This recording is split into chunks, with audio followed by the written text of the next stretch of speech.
हमारे इंडिया में कार सस्ती हो जाएगी, स्पेशली लग्जरी कार्स। क्या ये होने वाला है? भ्रमित है।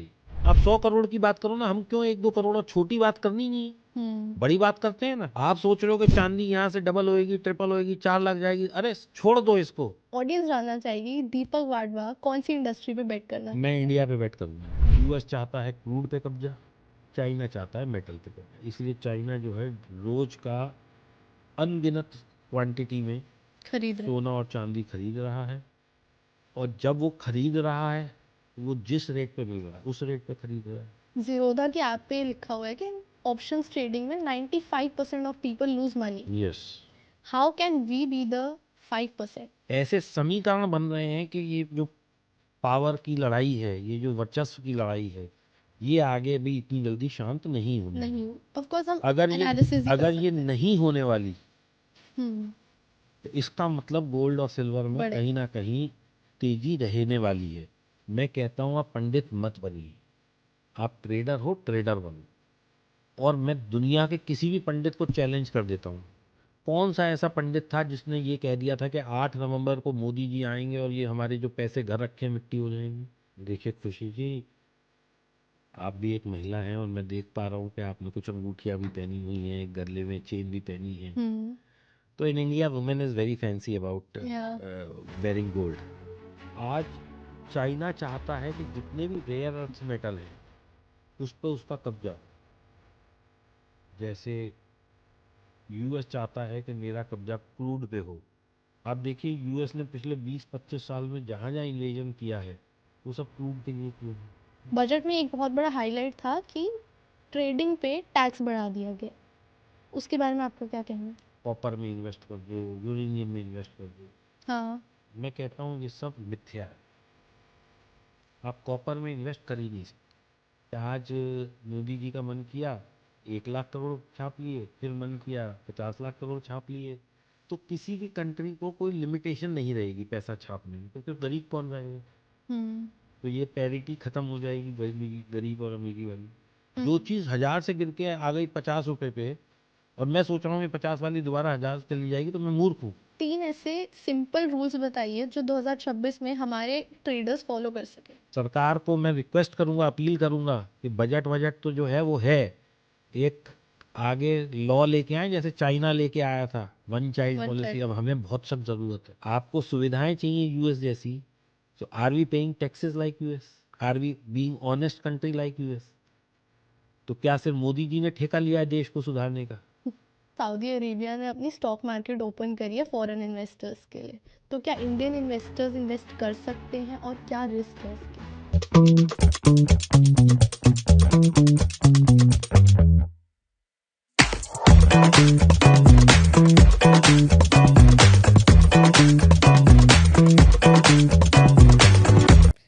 नमस्कार दोस्तों, मैं हूं आपकी होस्ट खुशी के गुण। स्टॉक मार्केट की दुनिया बहुत ही कंफ्यूजिंग लग रही है ना, समझ नहीं आ रहा हो क्या रहा है। गोल्ड और मेटल्स की रैली कहीं भी जा रही है, स्टॉक्स कहीं भी जा रहे हैं, और कहाँ इन्वेस्ट करना चाहिए और कब निकलना चाहिए उस इन्वेस्टमेंट से कुछ समझ नहीं आ रहा है, आपको भी और मुझे भी।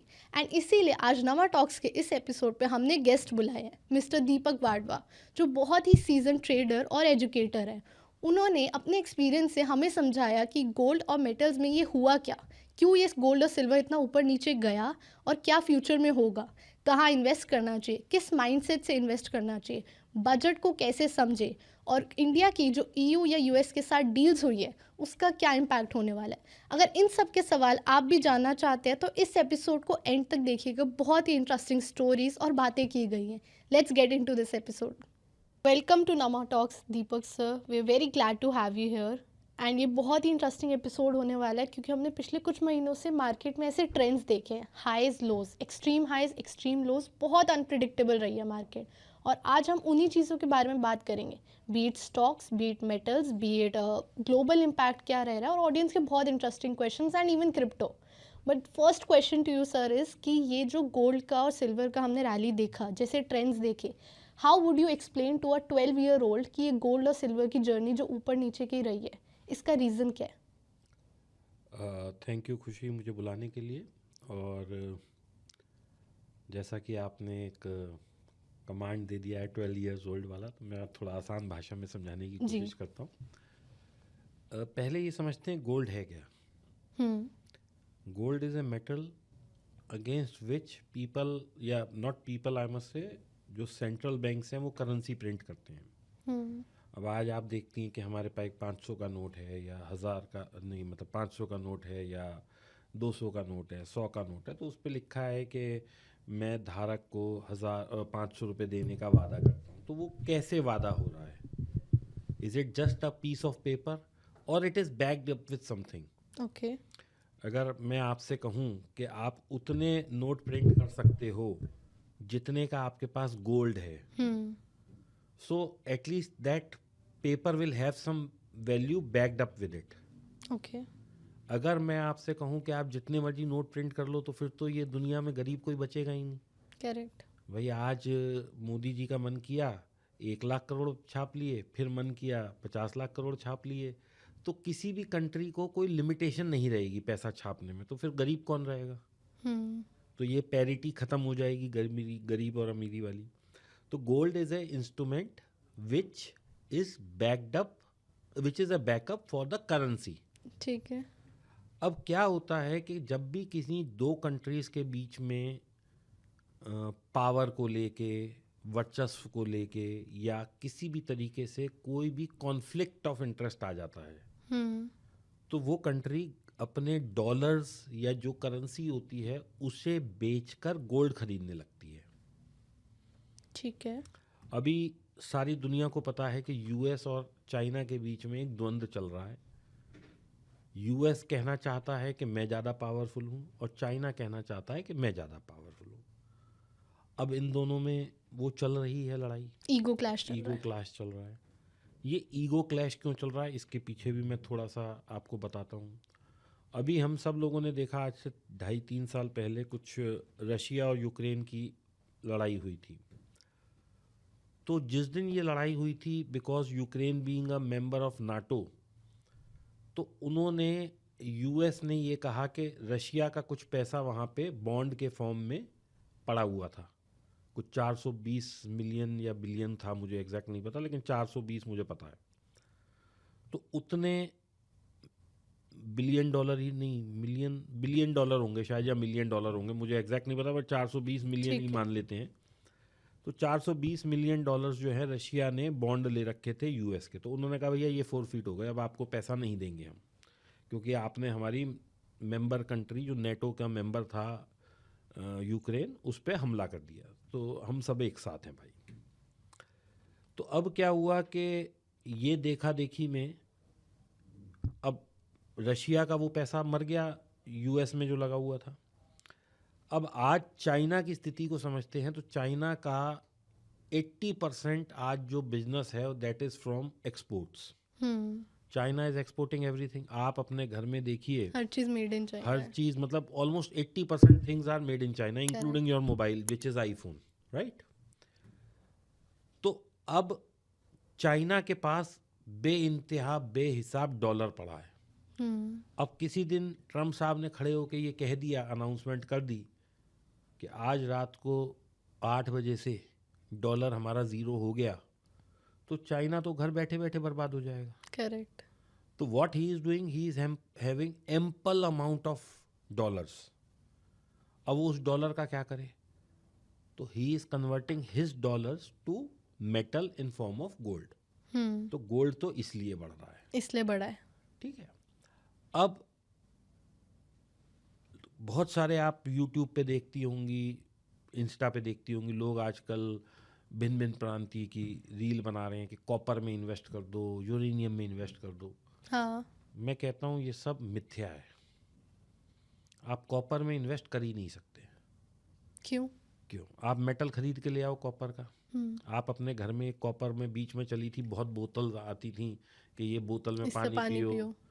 आप 15 दिन उसे यूज़ मत करो, वो हरी हरी होने लग जाती है, हाँ। ठीक है। अगर आप उसे 2-5 साल यूज़ ना करो, तो अगर 1 किलो की बॉटल है तो वो 900 ग्राम रह जाएगी, क्योंकि कॉपर जो है वो लीच होता है, वो हरा हरा सा आ जाता है, नमक जैसा कुछ उसके ऊपर। और जब आप उसे साफ़ करते हो तो पता लगा 10-20 ग्राम 50 ग्राम आपका मेटल निकल जाता है। इरोशन, इसे मेटल इरोजन बोलते हैं, ठीक है। अब आपने मान लो 1 टन कॉपर खरीद लिया, जैसे आजकल बड़ी सुंदर सुंदर 1-1 किलो की ब्रिक्स आ गई हैं, तो क्या वो इरोजन नहीं होगा? उसका इरोजन होगा। आप उसे कहीं भी स्टोरेज में रख दीजिए, थोड़े दिन में पहले वो काली सी पड़ जाएगी, फिर उस पर जैसे ही मॉइस्चर के कंटेंट में आएगी वो हरी हरी हो जाएगी। तो आप उसे स्टोर नहीं कर सकते, ठीक है। क्योंकि वो 10 5 20 साल में ख़त्म होने लग जाएगी। लेकिन जो चांदी है उसको आप स्टोर कर सकते हो। हम्म। चांदी काली हो जाए, पीली हो जाए, हरी हो जाए, कैसी हो जाए, इरोजन नहीं होगा। कोई इरोजन नहीं है। एंड जब आप उसे बेचने जाएंगे तो मेटल की वैल्यू 100% मिलेगी, जो भी होगी। ठीक है। तो गोल्ड भी सीमित है दुनिया में, चांदी भी सीमित है। गोल्ड फिर एम्पल ऑफ क्वांटिटी में, लेकिन चांदी की मात्रा सीमित है, क्योंकि चांदी की माइनिंग नहीं होती। जैसे अच्छा। सोने की खनिज होती है, हाँ। ऐसे चांदी की खनिज नहीं होती। Silver is a by product of mining of zinc, lead और कुछ एक दो मेटल और हैं। अगर 100 किलो वो निकलते हैं तो उसका जो साथ में लगाया जैसे होता है ना, जैसे हम खेत में सरसों काटते हैं तो बीच में 2 5 10 ग्राम घास आ जाती है, तो ये इसका बाई प्रोडक्ट है। और आज उस घास की वैल्यू देखो। उस घास की ही ज़्यादा वैल्यू है, क्योंकि लेड और जिंक तो 300 400 हम्म। रुपए किलो की चीज़ है। तो ये जो सिल्वर है, इसकी डिमांड बहुत ज़्यादा एकदम से बढ़ गई, because again China is buying. अब वो चाइना क्यों बाय कर रहा है? क्योंकि जिंक सिल्वर जो है, that is a super conductive material. Hmm. कोई दुनिया में ऐसी चीज़ नहीं है, चाहे वो सीपीयू हो, चाहे वो स्पेस टेक्नोलॉजी हो, चाहे वो एआई हो, चाहे वो आपका कंप्यूटर हो, हर जगह जहाँ भी, इवन जो एरोप्लेन है, हम्म।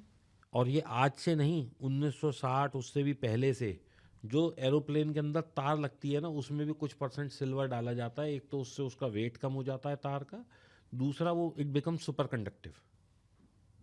क्योंकि चांदी का जो रेजिस्टेंस है, as far as electricity is concern, मैं थोड़ा सा बता देता हूँ रेजिस्टेंस क्या होता है।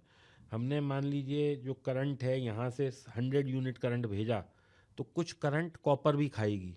तो पता लगा कॉपर में यहाँ आके वो करंट हमें 100 की जगह 95 मिला, तो इसका मतलब इसमें 5% रेजिस्टेंस हो गया। ऐसे ही जब हम एल्युमिनियम करते हैं, उसमें भी रेजिस्टेंस, चांदी में मैक्सिमम पास हो जाता है वो, तो इसलिए कहते हैं इट इज़ ए बैड, मतलब good good conductor of conductor. Electricity with zero kind of resistance. Hmm. तो बहुत सारी जगह चांदी के यूजेस हैं। यूज होता है। अभी रिसेंटली सोलर का आपने सुना होगा कि बहुत ज़्यादा एक वो बन रहा है, क्योंकि ज़ीरो पोल्यूशन की तरफ सब लोग जाना चाहते हैं। और दुनिया में जैसे कोयला भी माइनिंग ख़त्म ही हो रही है, सब जगह चाहते हैं लोग पर्यावरण का ध्यान रखा जाए, तो कोयला भी कम हो रहा है। तो इसके लिए सूरज तो चमक ही रहा है, जब तक पृथ्वी रहने वाली है सूरज चमकता रहेगा। तो ज़ीरो, मतलब ठीक है, कैपिटल इंटेंसिव है सोलर का प्रोडक्शन, लेकिन एक बार कैपिटल लग गई, उसके बाद तो 20 साल तक बिजली मिलनी है। हम्म। तो उसमें भी चांदी यूज़ होती है, तो चांदी का रेट इसलिए बढ़ रहा है। और सेकेंडली, आज चाइना चाहता है कि जितने भी रेयर अर्थ मेटल हैं उस पर उसका कब्जा हो।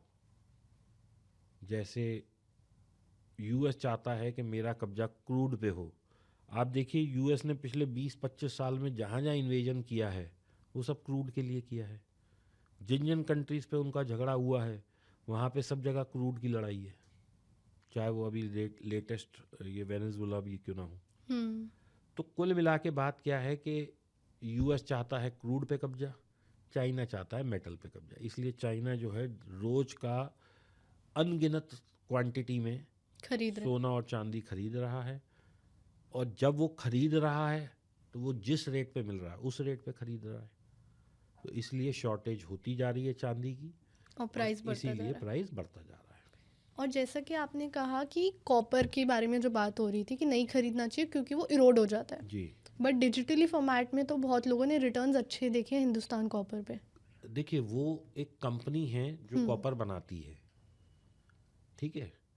कल को मान लीजिए वो प्रॉफिटेबल नहीं रही, तो क्या करेंगे आप कंपनी में पैसा लगा रहे हैं, यू नॉट पुटिंग हाँ। Money in any kind of any metal there. Correct. So when we are talking about metal, then we should buy a product which is backed up with metal. Okay. तो Hindustan copper एक company है जो आज profitable है, कल हो सकता है ना रहे। तो क्या मैं उस पर बेट कर सकता हूँ? नहीं, क्योंकि कंपनी आज में और वेरिएबल्स आज हैं। मान लीजिए 1400 रुपये किलो कॉपर है, लोग खरीद रहे हैं, कल 3000 रुपये किलो हो जाए और ये हम लोग कहें कि ये जो हमारे घरों में कॉपर की वायरिंग हो रही है, इसकी जगह अब एल्युमिनियम करेंगे और उसका प्रोडक्शन ही आधा हो जाए, फिर क्या करेंगे? फिर वो प्रॉफिटेबल रहेगी? नहीं। नहीं। So I am not investing in metal, I am investing in a company. So people must understand, when we buy shares of any company, we are not investing in that product. जैसे चांदी का ETF है, यानी कि मैंने ETF खरीदा तो मेरी वहाँ चांदी पड़ी है। मैंने सोने का ETF लिया, मेरा वहाँ सोना पड़ा है, वो मेरे वॉल्ट में ना पड़ा हो के जिस कंपनी ने मुझे वो रिसीट इशू की है वहाँ पड़ा है। तो उसमें हम मेटल खरीद रहे हैं, उसमें हम मेटल कंपनी खरीद रहे नहीं। हैं, उसमें हम कंपनी नहीं खरीद रहे। When we are buying a ETF, आप मान लीजिए आज आपको मन है कि मेरे को 2000 रुपये का सोना खरीदना है, अब आप सुनार के जाओगे तो कुछ 2000 में आएगा ही नहीं, वो इतनी सी तार भी नहीं कुछ आएगी। भी नहीं। But when you buy ETF for 2000 rupees, वो कंपनी फिजिकली वहाँ पे मेटल खरीदती है। आपका ETF is backed up by metal, metal. But when you buy stock of any company, then there is no surety whether metal is there or not there. ठीक है। अब मुझे जैसे समझ आया हमारा पास्ट ट्रेंड क्यों हुआ था गोल्ड और सिल्वर का, तो थोड़ा सा फ्यूचर के बारे में समझते हैं कि गोल्ड और सिल्वर जो कि बहुत ऑल टाइम हाई जा चुका है, क्या अब वो 2026 में आगे स्टेबल रहेगा, नीचे जाएगा, ऊपर जाएगा? क्या ट्रेंड होने वाला है गोल्ड और सिल्वर का? देखिए खुशी जी, आप भी एक महिला हैं और मैं देख पा रहा हूँ कि आपने कुछ अंगूठियाँ भी पहनी हुई हैं, एक गले में चेन भी पहनी है। तो in India women is very fancy about wearing gold. तो ये चाहत तो कभी ख़त्म होने नहीं वाली है, क्योंकि मैं बताऊँ आपको, जब मेरी शादी हुई थी तो उस वक्त गोल्ड था 4000 रुपये तोला, और आज हम पहुंच गए हैं 1.5 लाख के 1.5 आसपास, lakh. May be even more than that, 2 lakh भी टच कर चुका है। तो मैंने कभी भी ऐसा नहीं देखा कि कोई से भी 5 साल में गोल्ड ने नेगेटिव रिटर्न दी हो। अग्रीड। आप कोई से भी 5 साल का एक ब्लॉक उठा ले, हो सकता है मैंने आज 1.5 लाख में खरीदूं और ये 31 आ जाए, लेकिन आप 5 साल 4 साल का ब्लॉक उठाइए, लॉस नहीं है। There is no loss.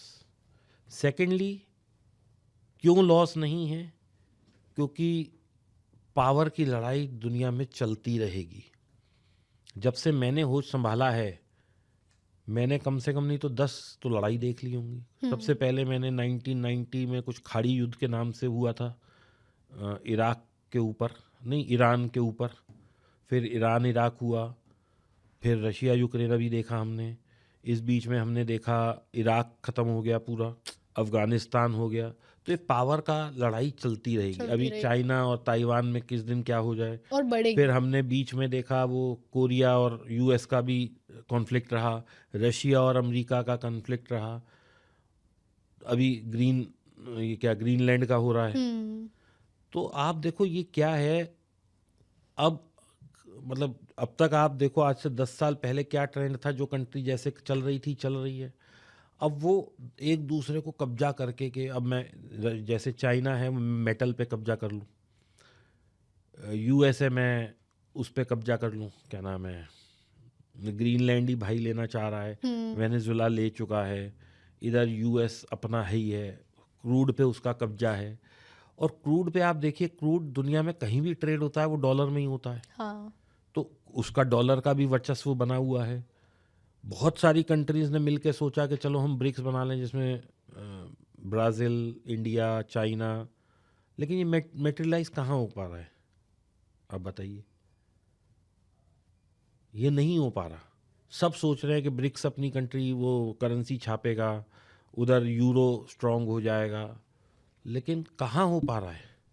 जहाँ थोड़ी सी वो होती है, यूएस उस पर कब्जा कर लेता है, उस पर सैंक्शंस लगा देता है, उस पर कहीं ना कहीं दिक्कत आ जाती है। अग्रीड। सो अभी तक तो देखिए यूएस ही सुपर पावर है, कल चाइना हो जाए मुझे नहीं पता, परसों रशिया हो जाए मुझे नहीं पता, इंडिया हो जाए मुझे नहीं पता, लेकिन हमें ये पता है कि as of today US dollar is getting powerful. आज की जो स्थिति है उसमें वही वाली बात, yes it is a king. कल क्या होगा हमें नहीं पता, लेकिन इन सब पावर की लड़ाई में, ईगो की लड़ाई में, वर्चस्व की लड़ाई में, गोल्ड और सिल्वर बढ़ता रहेगा और बढ़ता रहा है। तो हम यही प्रेडिक्ट कर सकते हैं कि 2026 में गोल्ड और सिल्वर ऊपर ही जाने वाला है। नहीं, मैं ये कोई ऐसी प्रेडिक्शन नहीं कर सकता। मैं माफ़ी चाहूँगा खुशी जी, मैं पंडित नहीं हूँ और मैं कोई प्रेडिक्शन भी नहीं करता। ऐसे समीकरण बन रहे हैं कि ये जो पावर की लड़ाई है, ये जो वर्चस्व की लड़ाई है, ये आगे भी इतनी जल्दी शांत नहीं होने वाली। नहीं, ऑफ कोर्स हम अगर ये एनालिसिस ही कर अगर ये सकते हैं। नहीं होने वाली हम्म, तो इसका मतलब गोल्ड और सिल्वर में बढ़ेगा। कहीं ना कहीं तेजी रहने वाली है। लेकिन आज मैं बोल दूं तेजी रहने वाली है और लोग इन्वेस्ट कर दें और उनका नुकसान हो जाए, तो मैं इसलिए कुछ नहीं बोलूँगा। मैं ऐसा कोई स्टेटमेंट कभी देता भी नहीं। मेरा मानना ये है कि हो सकता है यहीं पे ही चांदी स्टेबल रह जाए।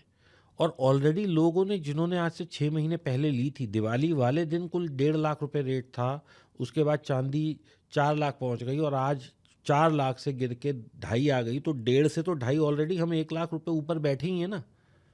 1 लाख लॉन्ग रुपए टर्म सुनने में आपको ऐसा लग रहा है, बट आज से अगर हम 6 महीने पहले चले जाते दिवाली के टाइम पे, which is not even 6 months और मे बी 4 मंथ्स, तो 4 मंथ्स से में हमने आज का प्राइस भी अगर मैं देखूं तो 60% 70% प्रॉफिट पे हैं लोग। अब किसी ने 4 लाख पे ही ले लियो तो ऑफ कोर्स वो लॉस में वो है। लॉस में। लेकिन मुझे नहीं समझ में आता लोग इतना 4 लाख पे कैसे ले सकते हैं भाई। जब 1.5 लाख थी तब तुम्हें अच्छी नहीं लग रही थी, 4 लाख पे अच्छी लग रही है, तो ये समझ से परे है। तो हमारा एनालिसिस से ही हम देख सकते हैं कि जैसे जैसे ग्लोबल टेंशन्स हैं उस हिसाब से मेटल्स के रेट ऊपर जाते हुए हम देख मैं सकते हैं। सिंपल एक चीज़ कहता हूँ कि लोग जो ये एजम्पशन करते हैं, जो प्रिडिक्शन करते हैं, इसीलिए वो लॉसेस में रहते हैं। मुझे नहीं पता कल क्या होगा। इससे बेटर है कि मैं गोल्ड का, सिल्वर का, चाहे आप बिटकॉइन आपने कहा उसका, या निफ्टी का, या किसी का भी, मैं एक चार्ट लगा लूँ। चार्ट लगाना बहुत आसान है। मैं एडिटर साहब से रिक्वेस्ट करूँगा यहाँ लगा दे। आप डेली टाइम फ्रेम लगा दीजिए चार्ट और 20 EMA लगा दीजिए। बहुत सिंपल है। जब तक ये इस लाइन के ऊपर है आप बाय में बैठिए, जब ये नीचे आ जाएगी आप सेल कर दीजिए। बहुत सिंपल है, अपना दिमाग लगाना ही नहीं है। जब मुझे मार्केट बता के जाता है कि मैं अब नीचे जा रहा हूँ, मुझे बता के जाता है कि मैं ऊपर जा रहा हूँ, तो मैं अपना दिमाग लगा के लॉस क्यों ले लूँ? Why I am not going with the flow? Trend is friend, ये तो हमने हमेशा ही सुना है ना। तो why we are not following it? इसीलिए तो 93% लोग लॉस में है।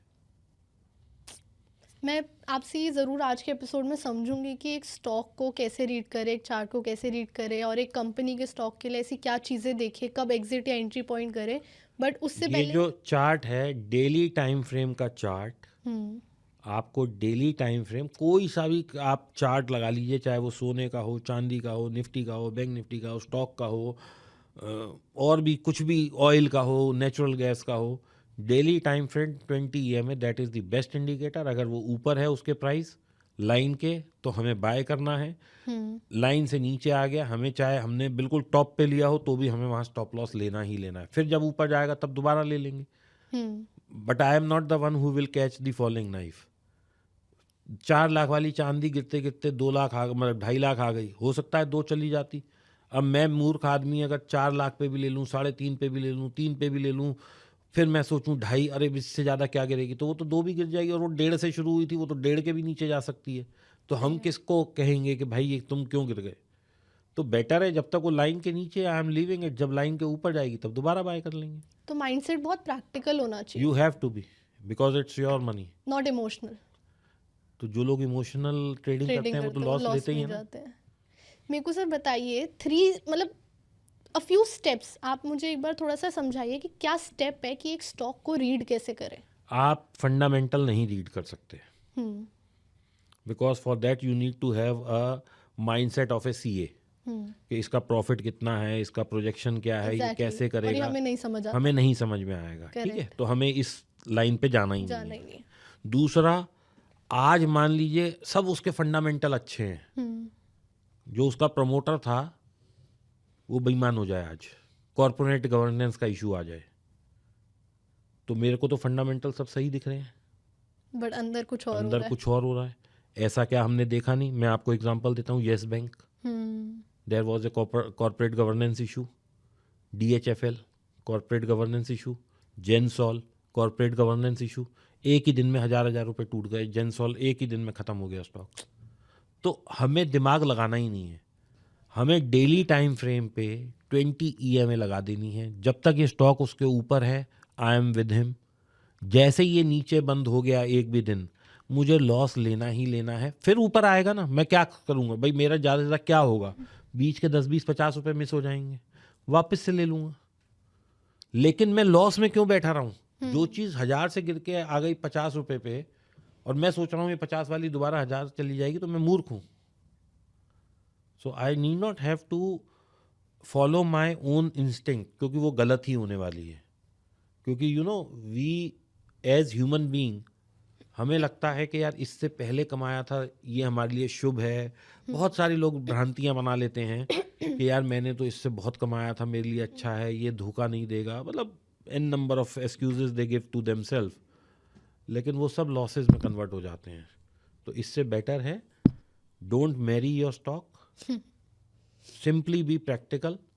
लाइन के ऊपर है, मुझे बाय करना है, लाइन के नीचे है, मुझे सेल करना है। There is no second word to it. This is the only formula to use, any, specially retail investors बिल्कुल। के लिए, जो लोग इतनी नॉलेज नहीं समझते कि कहाँ इन्वेस्ट करना चाहिए, क्या वेरिएबल्स आपको है, कोई फैक्टर्स भी हैं। स्टॉक लेना है, मान लीजिए 100 रुपये चल रहा है वो, और आपको कोई आके कह देता है ये 1000 जाएगा, यही तो होता है, तभी तो लोग लेते हैं, क्योंकि कोई ना कोई आके यूफोरिया बना देता है उसका। मैं कहता हूँ आप 100 पे मत लो, आप 120 पे ले लेना, लेकिन उसे एक बार 20 EMA के ऊपर आने दो। देख लो। जिसने 1000 जाना है तो 20 छोड़ दूंगा मैं, क्या फर्क पड़ता है। करेक्ट। लेकिन मैंने 100 पे लिया और वो 20 आ गया, तो मेरे तो 80 चले गए। That means I have ruined 80% of my capital.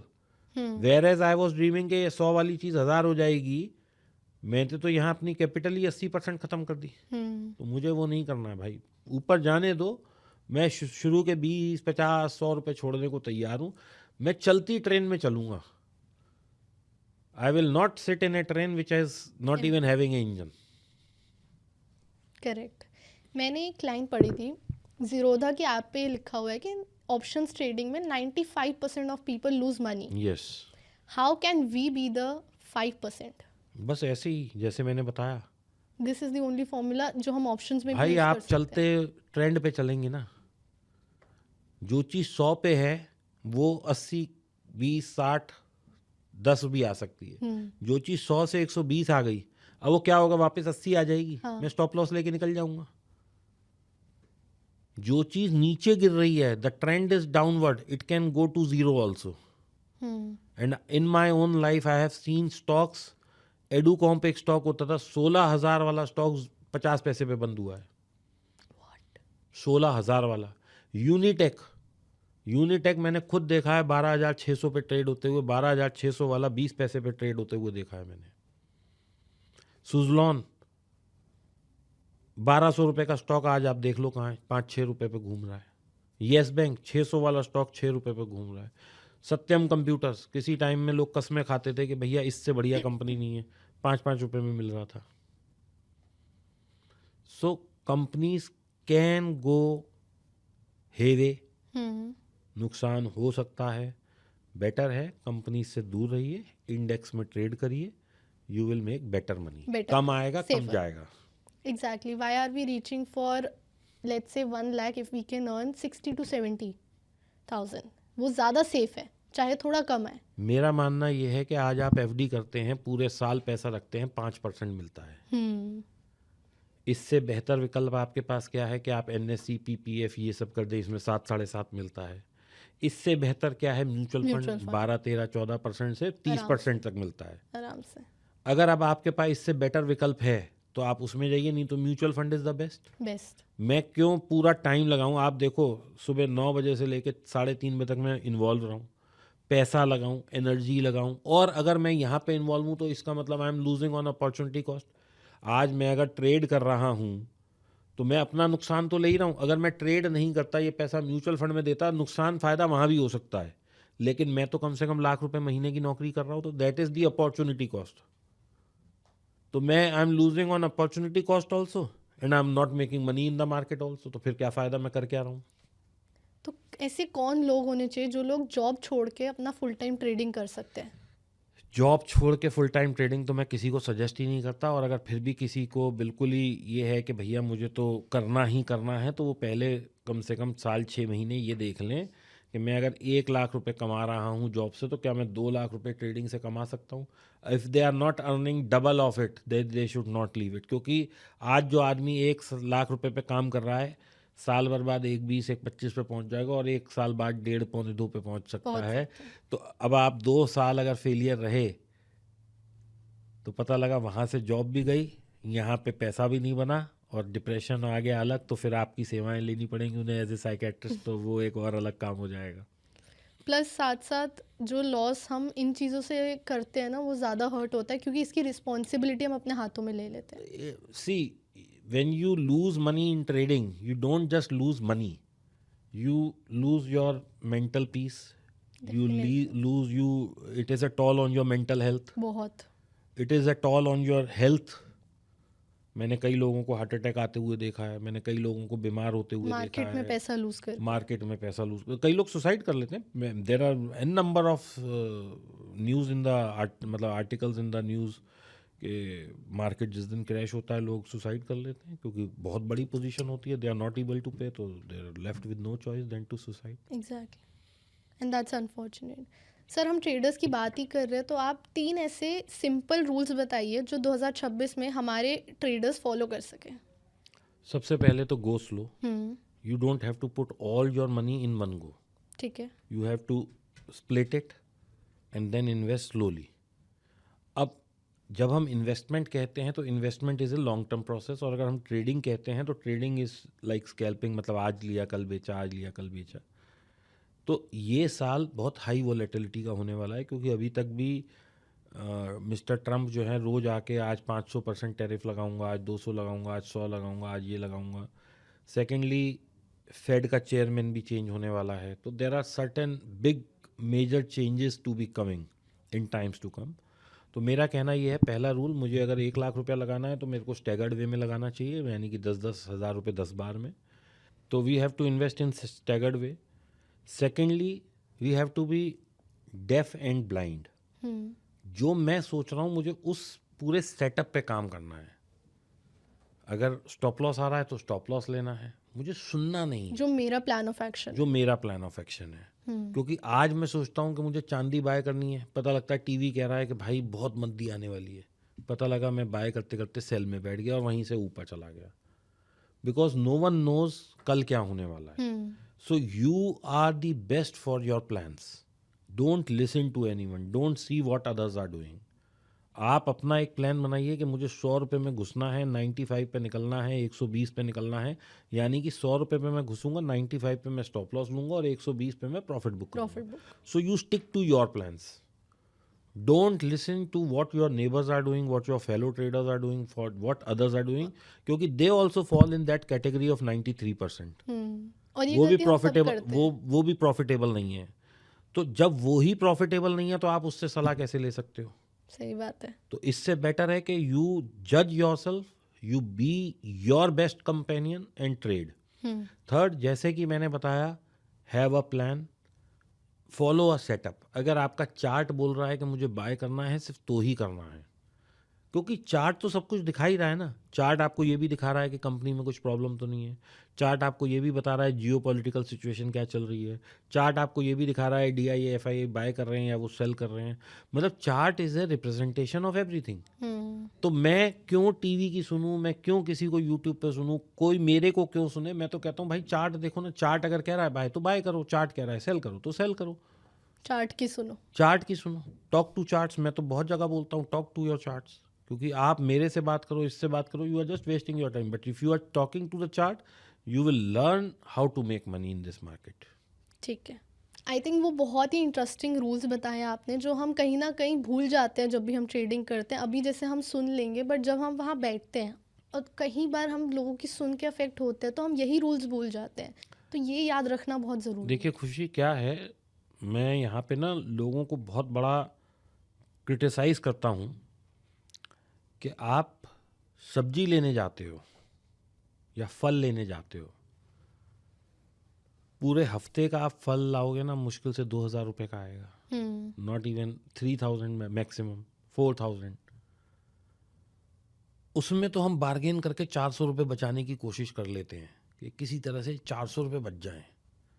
आज मुझे मोबाइल लेना होता है तो मैं एक दुकान पे जाऊंगा, अच्छा दूसरा वाला कहेगा मैं आपके सर क्रेडिट कार्ड के साथ ये स्कीम लगा दूंगा, तीसरा कहेगा मैं कैशबैक दे दूंगा।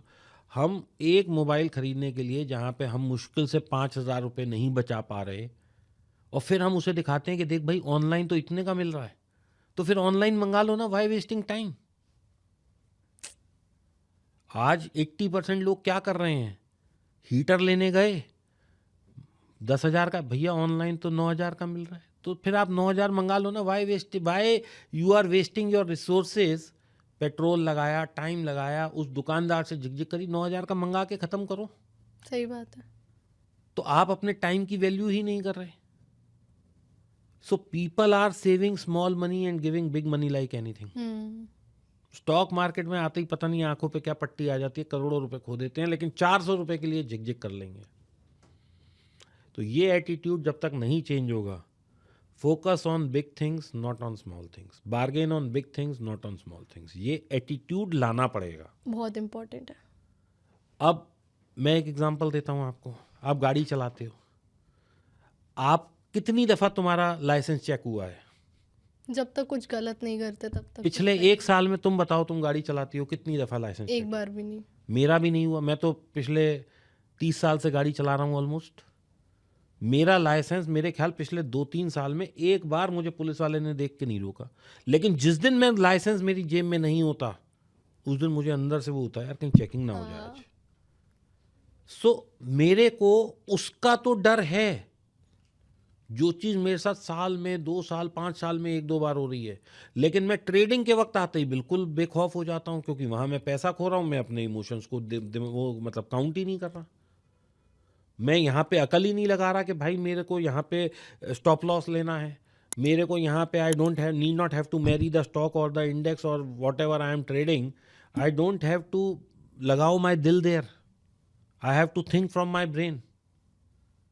सो one need to understand that we have to be very cautious when we play in this market. और लोग यहाँ पे ही आते ही सबसे बेखौफ हो जाते हैं। 400 रुपये उनको बहुत वैल्यू दिखती है उसमें। सब्जी लेने जाएंगे, मोबाइल लेने जाएंगे, कपड़े लेने जाएंगे, ज्वेलरी लेने जाएंगे, हर जगह बार्गेन कर रहे हैं, लेकिन मार्केट में आके कोई बार्गेन ही नहीं कर रहा, खुला उड़ा रहे। खुला उड़ा रहे हैं, क्योंकि उनको एक ना प्लेइंग फील्ड मिल रही है। आई थिंक ट्रेडर्स की साइकोलॉजी ऐसी हो रही है, खेल लग रहा है, गैम्बलिंग है उनके लिए कि मैं यहाँ पैसा लगाऊँ तो लेट्स सी ये कहाँ तक जा सकता है।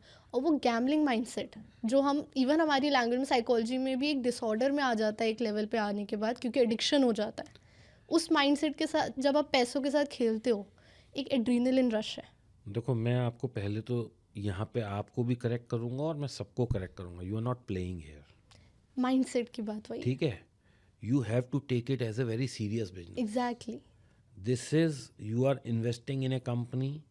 If it goes up, you gain money. If it goes down, you lose money. ठीक है, ये चीज़ समझनी पड़ेगी। Secondly, मैं लोगों से ये कहता हूँ भाई तुमने कितना पैसा खो दिया, तो लोग कहते हैं मैंने करोड़ों खो दिया। और मैं उनसे सिर्फ एक बात कहता हूँ कि रोज़ अपना डिसीजन वेव करा तुमने, आज खरीदा कल बेचा, आज खरीदा कल बेचा, आज खरीदा कल बेचा, इसी में लॉस हो गया ना। वाई नॉट, जो डे 1 पे पोजीशन बनाई थी अगर आज तक उसमें बैठते तो लॉस होता। तो लोग कहते हैं नहीं करोड़ों रुपए कमा के उठते, करोड़ों रुपए। तो जो पहला प्लान था वही सही तो था। आप बार बार अपने डिसीजन को चेंज मत करो। और ये डिसीजन क्यों चेंज हो रहा है? क्योंकि आपको एक्सटर्नल फैक्टर्स इफेक्ट कर रहे हैं। किसी ने कहा चांदी ऊपर जाएगी, या टीवी पे सुन लिया, आपने चांदी खरीद ली, और जब आपने खरीद ली वो नीचे आ गई थोड़ी सी, तो फिर ऐसा यूफोरिया बन गया मार्केट में, अब तो ये क्रैश ही हो जाएगी, आपने डर के मारे बेच दी। तो ना आपका घुसने में डिसीजन था, ना निकलने में डिसीजन था, कोई और लेगा। आप तो बेवकूफ़ हो। Someone else is playing with your mind and you are just acting as a slave. तो वैसे ही दिया हो ना यार पैसा किसी को। ऐसे में तो मैं कहता हूँ भाई कहीं किसी की चैरिटी कर दो, किसी गुरुद्वारे में दे दो, किसी गरीब को खिला दो, कम से कम दुआ तो मिलेगी।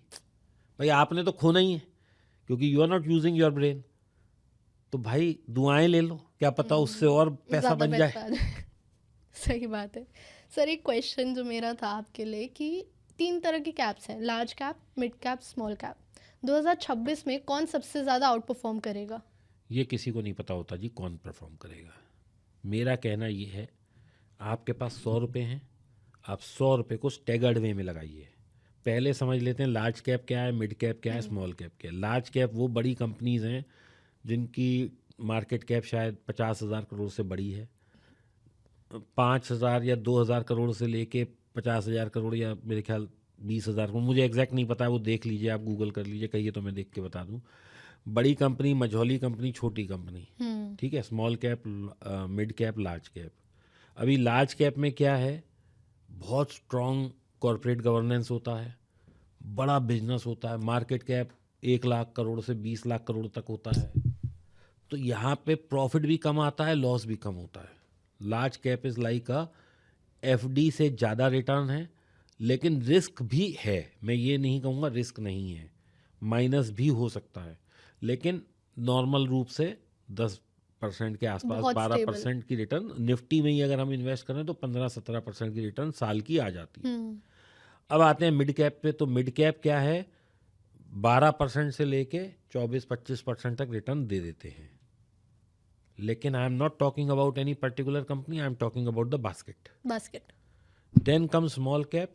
जब ये चलते हैं तो ये 30-35% की भी रिटर्न दे देते हैं महीने और साल की, और ये सबको बीट कर देते हैं, लेकिन रिस्क भी उतना इन्वॉल्व है। अब हम ज़्यादा इसको रिस्क। ऐसे समझते हैं कि आज एक बहुत बड़ी कंपनी है, वो बंद होने के उसके चांस कम हैं, वो उसका सेल प्लस माइनस होता रहेगा लेकिन बंद नहीं होगी। मिड कैप जो है वो आने वाले 10 साल में हो सकता है लार्ज कैप बन जाए, और जो स्मॉल कैप है वो is like a Lala company, ये चल भी सकती है, ये बंद भी हो सकती है। अब इसका एक और मैं उदाहरण देता हूँ कि जो लार्ज कैप है उसकी जो टर्नओवर है वो मान लीजिए आज 50,000 करोड़ की है एक क्वार्टर की। अब ये 50,000 करोड़ से 1 लाख करोड़ होना बड़ा मुश्किल काम है, क्योंकि बहुत बड़ा वॉल्यूम ऑफ मनी है। यानी कि ये 100% ग्रोथ नहीं दिखा सकती इतनी आसानी से। लेकिन जो मिड कैप है जिसकी की टर्नओवर पूरे मतलब क्वार्टर की 10,000 करोड़ है, वो 15,000 करोड़ हो सकती है, 20,000 करोड़ हो सकती है। तो ये डबल हो गई, तो यहाँ ग्रोथ ज़्यादा है। और जो स्मॉल कैप है, आज मान लीजिए वो 1,000 करोड़ का काम कर रही है, वो 5,000 करोड़ हो गई, तो वहाँ पे कितनी रिटर्न आ गई, 5x हो गई। यहाँ पे 5,000 करोड़ बढ़ सकते हैं, तो इसमें ग्रोथ होएगी 500% की। जो 50,000 करोड़ में अगर 500 करोड़ बढ़ते हैं तो वो 1% की ग्रोथ कहलाएगी, और यहाँ पे वो 1% क्या, वो तो पॉइंटों में आ जाएगी। सो यहाँ पे ग्रोथ कम है लार्ज कैप में, मिड कैप में साइजेबल ग्रोथ है, स्मॉल कैप में बहुत अच्छी ग्रोथ है। लेकिन स्मॉल कैप में क्या होता है, अगर 100 कंपनी की बास्केट है उसमें से हो सकता है 15 बंद हो जाए, कभी भी हो सकता है। कभी भी बंद हो सकती है, रिस्क ज़्यादा है। रिस्क ज़्यादा है। लेकिन over a period of 10 years, 20 years, 30 years 30% की रिटर्न है। बट कहते हैं मिड कैप स्मॉल कैप को बीट करता है। नहीं, स्मॉल कैप तो रिस्क ही ज़्यादा है, रिटर्न भी ज़्यादा देता है।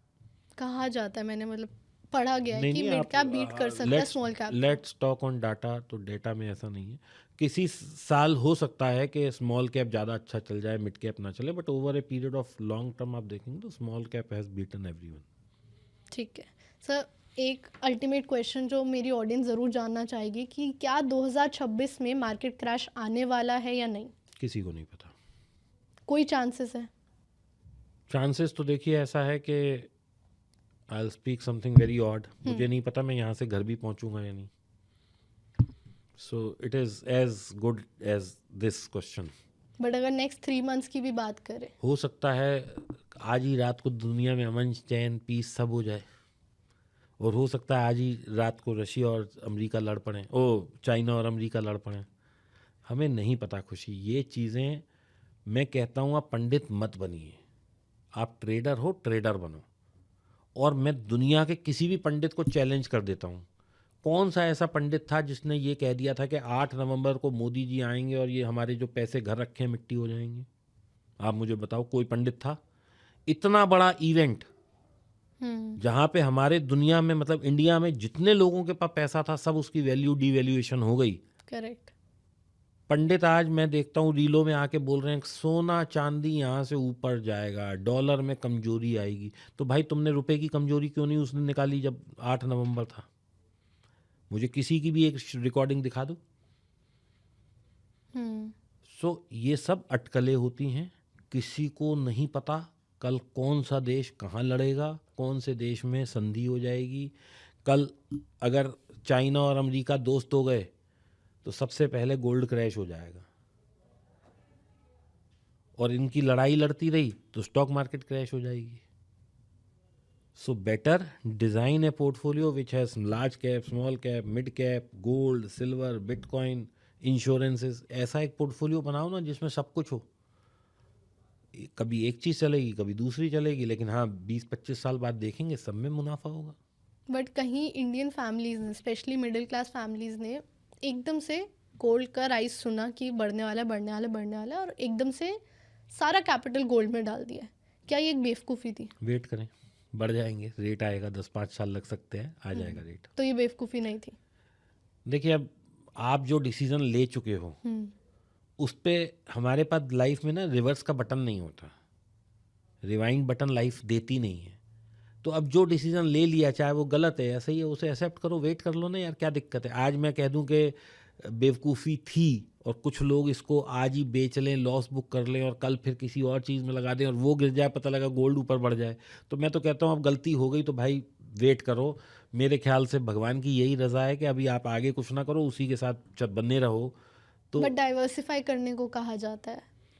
तो अब आप ही ने मुझसे कहा ना कि लोग बेवकूफ़ी कर चुके हैं और सारी कैपिटल लगा चुके हैं, तो आज मैं ये नहीं कहूँगा कि आप इसको बेच के अब स्टॉक मार्केट में लगा लो। पता लगा ये तो गिरा ही पड़ा है, स्टॉक मार्केट में आप घुसे, ये और गिर गया 30%, तो इससे बेटर है कि गोल्ड ही बढ़ जाता।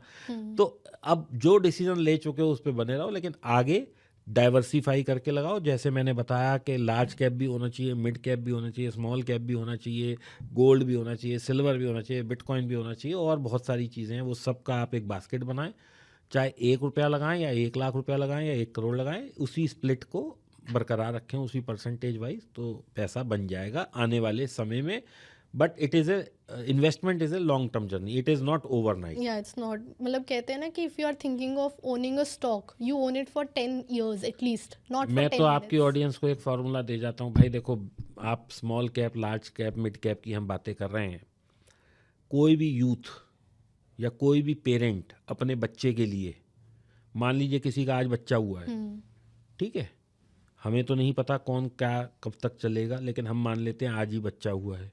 आप 1000 रुपये की सिप चालू कर दो ना उसके लिए, 15% की भी रिटर्न आएगी, तो 65 ईयर्स, 69 ईयर्स में 100 करोड़ रुपया होगा, केवल 1000 रुपये जोड़ के। आप लगा लो, मैं आप देखो, आप कर लो सिप कैलकुलेटर, लगा लो 15% की रिटर्न में। मिड स्मॉल कैप ने 30% की रिटर्न दी है पिछले 5 से 7 साल में, मैं तो 15 ही लगा रहा हूँ। आप 1000 रुपये मतलब 15% पे कंपाउंड करो, आने वाले 60 साल है शायद, 100 करोड़ बन जाएगा। क्यों अपन छोटी मोटी बात करें। एक जनरेशन, मतलब आज कोई फादर शुरू करे और वो अपने बच्चे को ये कह के दे कि बेटा मेरे ये तूने 1000 रुपये जोड़ते रहना है, तो आपके सेकंड जनरेशन, मतलब मेरे से नेक्स्ट वाली जनरेशन 100 करोड़ रुपए होगा उसके पास। 60 साल का पेशेंस। वो तो आप दिखाओ ना, आपके पास पैसे कम है इसलिए 60 साल है, आप ज़्यादा पैसे लगा लो, आपको जल्दी मिल जाएगा। मैं आपको एग्जैक्ट फिगर बता देता तो हूँ। घर बैठे कोई भी कैलकुलेट ये चीज़ कर सकते हैं। हाँ, 67 ईयर्स में 100 करोड़ बन रहा है आपका 1000 रुपये पे। आप 2000 रुपये लगाते हो तो 62 ईयर्स में बन रहा है। आप 5000 रुपये लगाते हो, और मैं 1-2 करोड़ की बात नहीं, मैं सीधी 100 करोड़ की बात कर रहा हूँ। 5000 रुपये लगाते हो 56% पे 56 साल में बन रहा है। 10,000 लगाते हो 51 साल में बन रहा है। 15 करोड़ लगाते हो 48 ईयर्स में बन रहा है। 20 करोड़ लगाते हो 46 ईयर्स में बन रहा है। 20,000 लगाते हो 46 ईयर्स में बन रहा है। 25,000 लगाते हो 44 साल में बन रहा है, और 30,000 लगाते हो 43 ईयर्स में बन रहा है। SIP से आप इतने करोड़ कमा सकते हैं। हाँ, आप 100 करोड़ की बात करो ना, हम क्यों 1-2 करोड़, और छोटी बात करनी नहीं है, बड़ी बात करते हैं ना। आप सोच रहे हो कि चांदी यहाँ से डबल होएगी, ट्रिपल होएगी, 4 लाख जाएगी, अरे छोड़ दो इसको, प्लानिंग करो कि मेरे को तो जो जीवन है सो है, मेरी नेक्स्ट जनरेशन तो 100 करोड़ में खेले। आप लगाओ 1,000 रुपए, मैं कोई अनरियलिस्टिक बात नहीं कर रहा। बिल्कुल रियलिस्टिक है। तो फिर, और मैं ये भी नहीं कह रहा कि आपको 100 करोड़ कमाने के लिए 1 करोड़ हर महीने लगाना है, 1 करोड़ साल लगाना। भाई 1,000 रुपए तो कोई भी लगा सकता कोई है, भी लगा सकता है, बट डिसिप्लिन से लगाओ ना आप। और उसे निकालो मत। बस वो तो बट नेचुरल है, हाँ। जब 62 ईयर्स या कई लोग 50 ये ईयर। करते हाँ, हैं। ठीक है, अगर मैं आपसे क्रिप्टो के बारे में अब जानना चाहूँ थोड़ा सा, क्योंकि हम देख रहे हैं यूएस, ट्रम्प, एलॉन मस्क सब क्रिप्टो में जा रहे हैं, तो क्या अब क्रिप्टो एक सेफ एसेट बन चुका है इंडियन मिडिल क्लास फैमिलीज के लिए?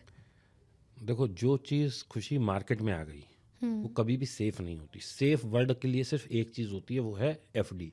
लेकिन एफडी भी कुल 5 ही लाख तक सेफ है। आपने 2 करोड़ की एफडी करा रखी है, बैंक बंद हो जाए तो आपको सिर्फ 5 लाख मिलेंगे, ये आरबीआई कहता है। तो कहाँ है सेफ्टी, आप मुझे बताओ। आप गोल्ड घर ला के रखो, चोरी हो गई।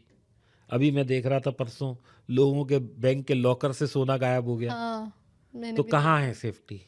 तो there is nothing called safety in this world. Safe सिर्फ वो है कि आप अभी, आपके पास पैसा रखा है घर में 1 करोड़, मोदी जी आके फिर कहते हैं भैया 500 का नोट खत्म, क्या रह गई सेफ्टी? तो nothing is safe, you are all betting on things. हम स्टॉक मार्केट में भी बेट कर रहे हैं, हम क्रिप्टो में भी बेट कर रहे हैं, हम सोने चांदी में भी बेट कर रहे हैं। 4 लाख वाली चांदी आ गई ना, 2.5 लाख, तो जिसने 4 लाख पे ली, 3.5 लाख पे ली, 3 लाख पे ली, वो बैठा है ना। तो क्या सेफ है? और अगर मैं वैसे देखूं तो हमने सोने चांदी में पैसा लगाया, कोई गाजर मूली में तो लगाया नहीं है जो हम सोचे कि पेरिशेबल आइटम है, खत्म हो जाएगा। लेकिन चक्कर क्या है कि people are looking forward towards a overnight return, कि आज ली 25,000 चांदी बढ़ी, मेरा आज ही बढ़ना चाहिए। इंस्टेंट पैसा, तो ये जो क्विक रश है ये लोगों को मारेगा। ये तो डुबाता है। आपको स्लोली एंड ग्रेजुअली पैसा डालना है। आप कोई सा भी इंस्ट्रूमेंट ले लो, सारे इंस्ट्रूमेंट बहुत अच्छे हैं। और वो जो एक अंग्रेजों की कहावत है, never put all your eggs in one basket. अब अभी आपने कहा कि बहुत सारे लोगों ने अपना सारा पैसा गोल्ड में डाल दिया, तो भाई गिर गया। आप 20% डालते वो गिर गया, आप और 20 पर डालते वो लो बना रहा था, आप और 20 डालते तो आज जहाँ से गिरने के वहाँ से $8,000 ऊपर भी आ गया ना, निकल जाते। लेकिन लोगों को तो भाई रातों रात करोड़पति बनना है ना। तो ये ऐसे है कि मेरे को 1 करोड़ स्टॉक मार्केट में कमाना है तो मैं क्या करूं? तू 2 करोड़ डाल, 1 करोड़ कमा लेगा, क्योंकि वो 1 करोड़ का ये लॉस हो मीम है। जाएगा। वो है ना, एक मीम है ऐसी कुछ। हाँ, हाँ, ठीक है सर। अब अगर जैसे हमने समझ लिया मेटल्स को, हमने समझ लिया स्टॉक्स को, हमने इन्वेस्टमेंट पर्पसेस से भी समझ लिया है, थोड़ा सा अब आते हैं बजट के बारे में समझने पे। बजट में एक बहुत बड़ा हाईलाइट था कि ट्रेडिंग पे टैक्स बढ़ा दिया गया है, उसके बारे में आपका क्या कहना है? देखिए 93% पीपल आर लूजिंग मनी। हम्म तो सरकार चाहती है कि भाई कम हो जाए कुछ लोग। दे शुड बी, किसी चीज़ को आप अनअफोर्डेबल कर दोगे तो वो शायद लोग उससे दूर हो जाएं। लेकिन ऐसा होता नहीं है, क्योंकि सिगरेट पे भी हर साल गवर्नमेंट ड्यूटी बढ़ाती है, लेकिन लोगों ने सिगरेट पीना हाँ। बंद नहीं किया। तो सरकार कह रही है भाई तुम तो पैसा खो ही रहे हो, कम से कम देश का ही भला हो जाए। तो इसलिए उन्होंने एसटीटी बढ़ा दिया। लेकिन लॉजिक ये नहीं है, ये मजाक की बात है, लेकिन लॉजिक यही है कि गवर्नमेंट वांट्स, और मैडम ने वो भी दिया है, स्टेटमेंट भी दिया है कि we want that people should stay away from this kind of market because people are losing money in masses. तो ये है। बाकी वो चाहते हैं ट्रेडिंग को डिस्करेज करना, लेकिन लोग हो नहीं रहे हैं। बट होना भी क्यों है? क्योंकि पैसा खो रहे हैं ना भाई। देखिए, कोई भी गवर्नमेंट ये नहीं चाहती कि लोगों का नुकसान हो। गवर्नमेंट इसीलिए रोज़ नए नए लॉज लाती है, रोज़ नए नए मतलब रूल्स को डिवाइस किया जाता है। इसीलिए किया जाता है कि लोगों का जन कल्याण हो। अब वो लोगों को ऐसा लगता है लॉन्ग रन में कि अरे गवर्नमेंट तो हमारा नुकसान चाह रही है। वो नुकसान नहीं चाह रही, वो आपका भलाई चाह रही है। ठीक है, आपने बजट के बारे में वैसे तो पूरा स्टडी किया ही होगा, तो आपका ओवरव्यू क्या है कि आप बजट को इस बार कैसा कहना चाहेंगे? देखिए, मैं बजट को बहुत अच्छा कहना चाहूँगा, लेकिन लोगों की नज़र में ये अच्छा बजट नहीं है। वो इसलिए नहीं है कि लोगों को कुछ इस बार कैंडी नहीं मिली। हम एज इंडियंस बजट का मतलब होता है कि इनकम टैक्स में कितनी छूट है, हाँ, सबसे पहले यही टैक्स देखते हैं। टैक्स कहाँ बचेगा आम आदमी को। तो मेरा इस पे स्टैंड ये है कि आप जब कहीं खड़े होके कोई बोलता है ना तो वो कहता है इंडिया में हमें क्या मिल रहा है, यूएस को देखो, लंदन को देखो, और मैं उन लोगों से कहता हूँ भाई एक बार जाके तो देखो, हम्म। एक बार जाके देखो। यू क्रिटिसाइज योर कंट्री, एक बार वहां जाओ, पता लग जाएगा दुनिया क्या है, आंखें खुल जाएंगी। वहाँ की इतना सपोर्ट नहीं है। आप यहाँ इंडिया में 10,000 रुपये में जीवन यापन कर सकते हो, वहाँ जरा करके देखो।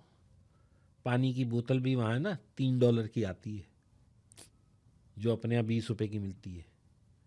सेकेंडली वहाँ चोरी करके तो देखो टैक्स की। यहाँ जो बिल्कुल खुले चौड़ी में लोग चोरी कर रहे हैं, आपको सुविधाएं चाहिए यूएस जैसी, so are we paying taxes like US, are we being honest country like US? तो क्या सिर्फ मोदी जी ने ठेका लिया है देश को सुधारने का? You go to China, you will see सड़क पे जो डस्टबिन रखे हैं ना वो स्टेनलेस स्टील के हैं। अपने यहाँ तो लोहे का वो गटर का ढक्कन होता है, वो रात को चोरी हो जाता है, हाँ, नया ब्रिज बना था, उसकी स्क्रू निकाल स्क्रू के ले निकाल गए के थे। ले गए। तो आप ये बताओ ना, क्या मोदी जी आके सब चीज़ ठीक करेंगे? हमें ही ठीक होए। As a country, as a fellow member of the, as a fellow citizen of the country, मेरी रिस्पॉन्सिबिलिटी कुछ नहीं है। मैं टैक्स देना नहीं चाहता, चोरी मैं हर जगह करना चाहता हूँ, और फैसिलिटीज़ फैसिलिटीज मुझे सारी चाहिए। पॉपुलेशन पे हम कंट्रोल नहीं कर रहे हैं, 140 करोड़ हमारी जनसंख्या हो गई है। तो मोदी जी क्या अपने घर से पैसा लाएंगे देश को चलाने के लिए? भाई आप लोग ही तो दोगे, मैं दूंगा, आप लोग दोगे, सब दोगे। तो we don't want to contribute in the progress of the country. हमें सड़क सबको बहुत अच्छी चाहिए, लेकिन टैक्स नहीं देना चाहते हम। अब आप एक मुझे छोटी सी बात बताओ, आई वॉज शॉक टू सी, अभी यहाँ हापुड़ से आगे मैं जा रहा था तो मैंने देखा वो फाइबर की वो डल रही है, ऑरेंज कलर की पाइप्स, जो फाइबर की पाइप्स होती हैं, वो फाइबर ही बोलते हैं शायद उसे। अब वो रात को छोड़ के गए सरकारी लोग, रात को वो चोरी करके ले गए। अरे जो चोरी करके ले जा रहा है उसको कम से कम बेवकूफ़ से ये तो पूछो कि भाई तू इसका करेगा क्या, ये तो रस्सी की तरह भी काम नहीं आ सकती। मतलब अननेसरली यू, बस लोगों को चोरी करनी है, लोगों को बस जो दिखे वो मेरा है, बस वो ऐसे। मेरा है। रेल की पटरी चोरी कर लेते हैं। अरे भाई आप सोचो, कल को आपके परिवार का भी तो कोई उसमें हो सकता है रेल में। Just for few thousand of rupees you are playing with the life of so many people. बिजली की तार सरकारी लोग छोड़ के जाएं कि कल यहाँ से यहाँ तक तार डलनी है, आज इतनी डली, कल आएंगे, रात को तार चोरी हो जाती है। तो अपने यहाँ तो इसका मतलब माइंडसेट ही चोरी वाला है ना। तो देश तब सुधरेगा, प्रोग्रेस तब होएगी, चीज़ें तब बेहतर होंगी जब ये माइंडसेट चेंज होगा। तो अब हम आते हैं वापस बजट पे। तो बजट में इस बार सरकार ने कैंडी नहीं दी है, लोगों को टैक्स का कोई बेनिफिट नहीं दिया, क्योंकि ऑलरेडी पिछले साल बहुत बड़ा बेनिफिट दे दिया था उन्होंने। 7-8 लाख रुपए से 12 लाख आपको उसमें बहुत छूट मिल गई थी। आज कोई भी आदमी 1,00,000 सवा लाख उसे टैक्स नहीं देना नहीं है। देना है। तो ये आप इसे कम समझ रहे हो? 60 साल में तो हम पहुंचे 5-6 लाख तक, 7 लाख तक, और 7 लाख से 12 लाख हम एक ही साल में पहुंच गए। तो इसको आप कम बेनिफिट समझ रहे हो? सेकेंडली हमने एक और बेनिफिट मिला है, जो लोग एक्चुअली, लोग क्या है, अपना फ़ायदा लेने पे लगे रहते हैं, वो भूल जाते हैं कि सरकार ने क्या किया। अभी जीएसटी 2.0 आया, साबुन से लेके गाड़ी तक सब चीज़ सस्ती हुई, उसका भी तो कहीं अकाउंटिंग हम कर लेना। हमें हर साल क्या सस्ता माल चाहिए? बात हम करते हैं कि हमें जापान जैसा बनना है, यूएस जैसा बनना है। लोग कहते हैं अरे हम पेरिस गए। भाई पेरिस में जाते ही कैसे आपको अकल आ जाती है कि मुझे यहाँ स्पिटिंग नहीं नहीं करनी है, फेंकना है, मुझे यहाँ पे कुछ सामान नहीं फेंकना है, बदल पानी की जाते हैं। बोतल है वो डस्टबिन में ही डालनी है। और इंडिया में आते ही ऐसा क्या हो जाता है कि आप समझते हो भैया ये तो कुछ है ही नहीं है, हमारी सड़क है। बस। So people need to understand, budget में आपको हर साल कैंडीज नहीं मिलेंगी। और मैं तो कहता हूँ बहुत अच्छा इनिशिएटिव है, सरकार को 1-2 साल देना चाहिए, 1-2 साल रोक देना चाहिए, तभी लोगों को समझ आएगा कि we also have to contribute for the country. But sir, Ashneer Grover ji ने कहा था कि हम इतना टैक्स पे कर रहे हैं, बट मैं अपने बच्चों को गवर्नमेंट स्कूल या गवर्नमेंट अस्पताल में नहीं भेजूंगा। ऐसा है कि थोड़ा सा पीछे चलते हैं, ज़्यादा नहीं, 20-25-30 साल। तो आपने शायद अपने दादाजी को कभी कहते हुए सुना होगा, चुंगी के स्कूल का पढ़ा हुआ है। तब चुंगी के स्कूल होते थे और जितने भी स्कॉलर्स और वो हैं वो सब वहीं से पढ़ के बने हैं। तब प्राइवेट नहीं होते थे। पब्लिक स्कूल्स में पढ़ के मैंने नहीं सुना कि कोई आदमी बहुत ही गैलेंट्री अवार्ड मिल रहा है या कोई स्कॉलर बन गया है। तो पहली चीज़, this is a luxury, this is not compulsion कि मैं वहाँ नहीं पढ़ सकता। आज आईआईटी भी तो सरकारी इंस्टीट्यूट है, तो वहाँ क्यों भेजते हैं लोग अपने बच्चों को पढ़? मर रहे हैं, they are dying to get admission there. जिसको डॉक्टर बनना है वो चाहता है कि मेरा बच्चा एम्स में किसी तरीके से उसे एडमिशन मिल जाए। वही बात कि मैं पढ़ा तो वहाँ लूँगा क्योंकि वहाँ मेरा फ़ायदा है, लेकिन मैं वहाँ जाऊँगा नहीं because I am not getting that kind of luxury there. आज आप इंडिया में सिर्फ 3 या 4 ही ऐसे इंस्टीट्यूशंस हैं जहाँ की आप रिपोर्ट ले जाएं दुनिया में कहीं भी तो उसको कोई चैलेंज नहीं कर सकता। उसमें से एम्स एक आता है, सफदरजंग एक आता है जो सरकारी अस्पताल है, ठीक है। तो ये माइंडसेट है। अश्नीर भाई ने क्या बोला मुझे नहीं पता, लेकिन मुझे ऐसा लगता है कि इलाज वहाँ बहुत अच्छा होता है। वहाँ लग्जरी नहीं है, ये बात मैं मान सकता हूँ। क्यों नहीं है? क्योंकि वो अस्पताल बना था 400 लोगों को इलाज करने के लिए, वहाँ पहुँच रहे हैं 4000 लोग। I have been to AIIMS, मैं आपको मंजर बताता हूँ, रूह कांप जाएगी। एक डॉक्टर बैठा होता है, यहाँ पे ऐसे 100 लोग खड़े होते हैं और डॉक्टर सबका इलाज कर रहा है। He is only suppose to see 100 people और मे बी 50 पीपल, बट वो एक एक दिन में 500 लोगों का इलाज कर रहा है। कमरे की कैपेसिटी 10 लोगों की है, 40 लोग अंदर भर्ती हैं और जो कॉरिडोर है उसमें 100 आदमी लेटे पड़े हैं। और मैंने तो ऐसा भी मंजर देखा है कि आदमी लेटा हुआ है, अपनी बोतल यूँ खुद पकड़ के खड़ा है। क्यों? क्योंकि उसे ये ट्रस्ट है कि यहाँ पे जो मेरा इलाज होगा वो बाहर नहीं हो सकता। और आज भी अगर आप, और मैं आपको एक बात बताता हूँ, मैं खुद गया हूँ वहाँ पे, डॉक्टर कहता है कि साहब आप तो हमसे सिर्फ सेकंड कंसल्टेशन ही लेने आए हो, इलाज तो आप बाहर ही कराने वाले हो। आज मेरे को कोई भी बड़ी बीमारी हो जाए, मेरे अपनी मदर इन लॉ को कैंसर हुआ था, हम इलाज उनका बाहर करा रहे थे, लेकिन हम एम्स में उनका जो है ओपिनियन लेने गए थे। क्यों? क्योंकि हमें ये कॉन्फिडेंस है कि जो एम्स वाला बोल देगा वो उसको कोई चैलेंज नहीं कर सकता। और अभी मैं कह रहा हूँ कि मेरे को वहाँ के इलाज पे डाउट नहीं है, बट मुझे वहाँ लग्जरीज नहीं मिल रही क्योंकि वो सरकारी अस्पताल है। If I want to make it a five star hospital तो हमें अपनी जनसंख्या को कम करना पड़ेगा। True. हमारा देश चला था 20 करोड़ की जनसंख्या से, आज हम 140 करोड़ की जनसंख्या पे बैठे हैं। तो 140 करोड़ की जनसंख्या पे जो फैसिलिटी मिल रही है वो बहुत अच्छी मिल रही है। सरकार को मैं रिक्वेस्ट करूंगा, अपील करूंगा कि बजट तो जो है वो है, एक आगे लॉ लेके आए जैसे चाइना लेके आया था, 1 चाइल्ड पॉलिसी। अब हमें बहुत सख्त ज़रूरत है, बहुत।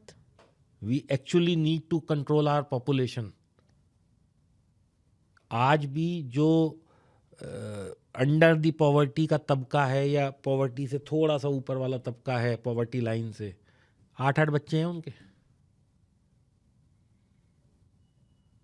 तो आप सोचते हो कि क्या मोदी जी की जिम्मेदारी है ये कि देश को अच्छा बनाए? हमें सुविधाएं तो सारी चाहिए।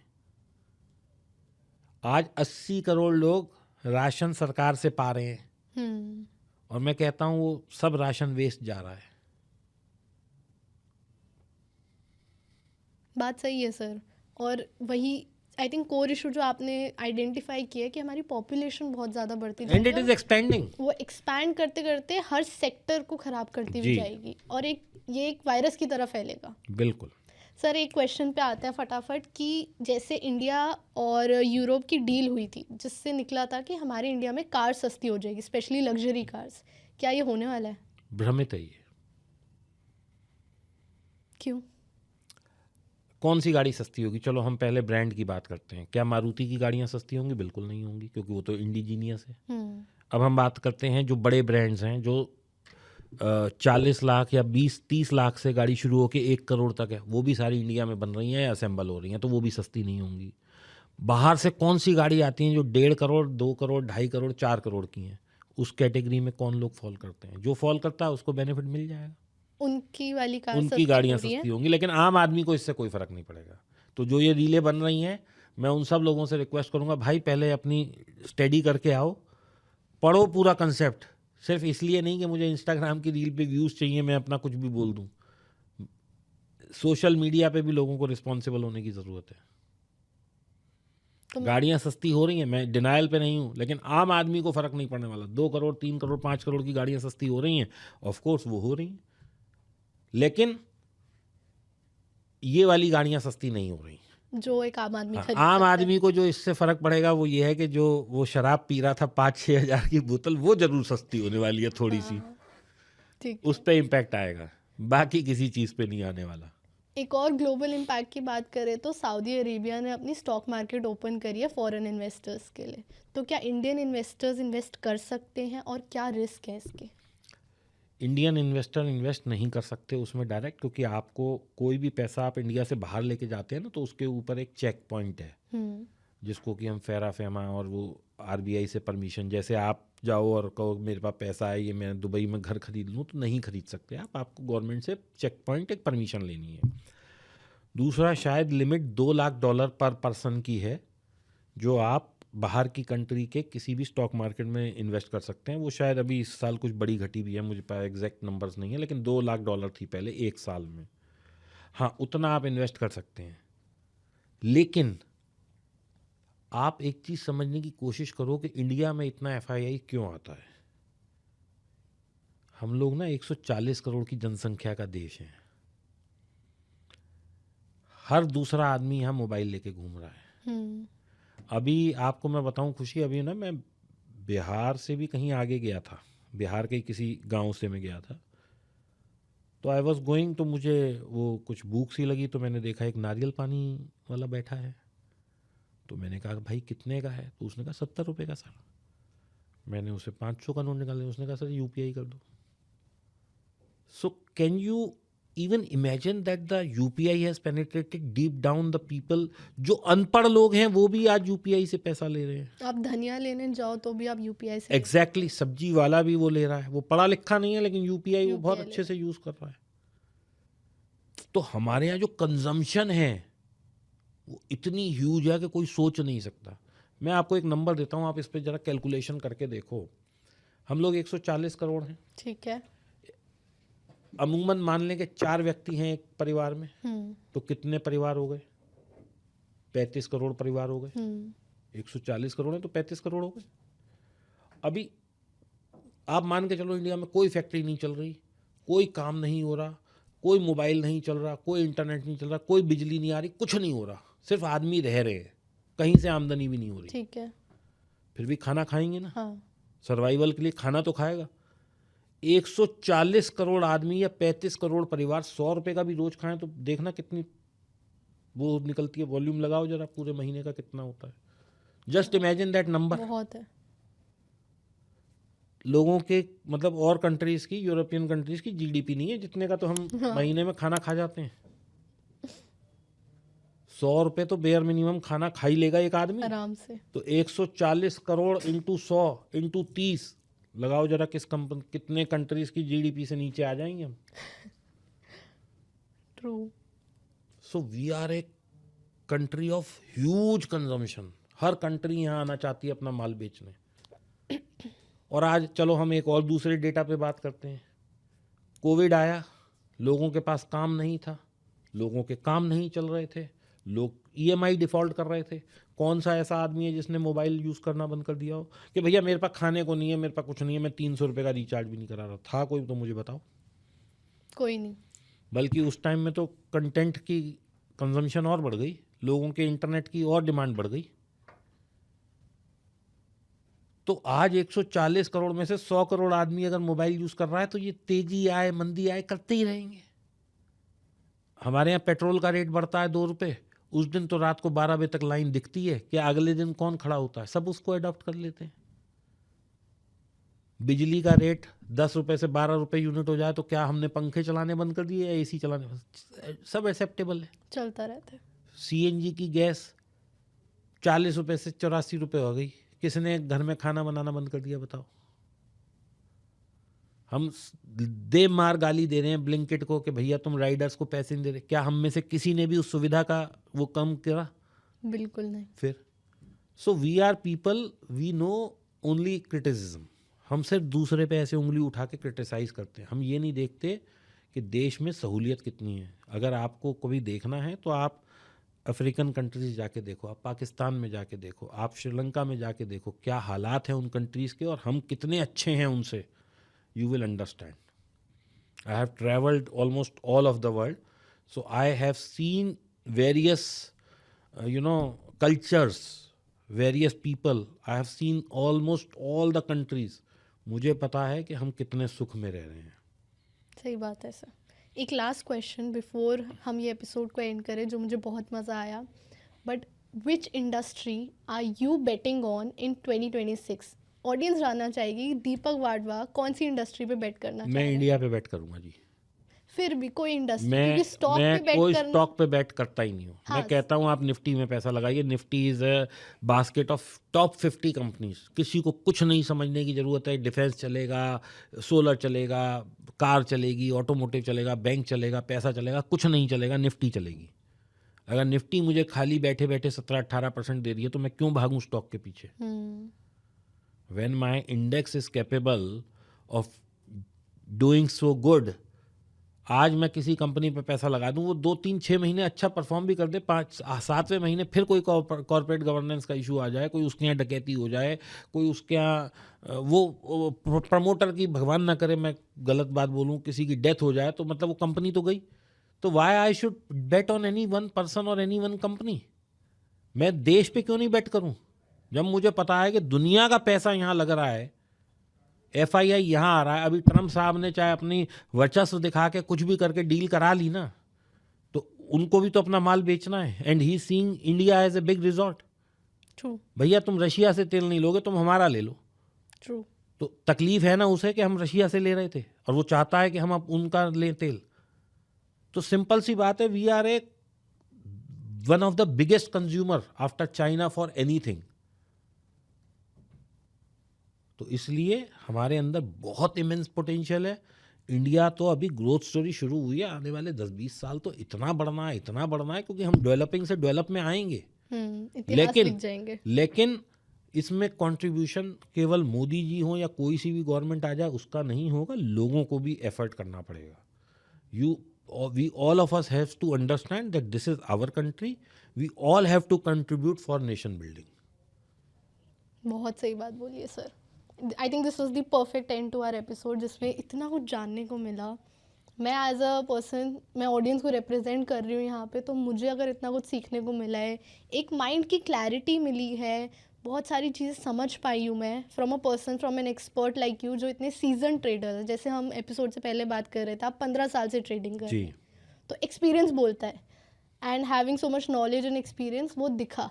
ऑडियंस को पसंद आता है आपकी बातें, और मुझे भी आज बहुत पसंद आई। And thank you so much Nama talks पे आने के लिए, बहुत मज़ा आया। एंड वी रियली होप कि हम दोबारा एक एपिसोड आपके साथ करें, जब आप कहें, कोई नया टॉपिक लेके आए जो ऑडियंस को पसंद हो, उन बातों के बारे में बात करें। तो मैं ऑडियंस को कहूँगी कि कमेंट करिए पार्ट 2 के लिए। अगर आपको ये एपिसोड पसंद आया हो, लाइक शेयर सब्सक्राइब करना मत भूलिएगा। देखते रहिए नमा टॉक्स हर हफ्ते। दिस इज़ योर होस्ट खुशी के गुण। Thank you.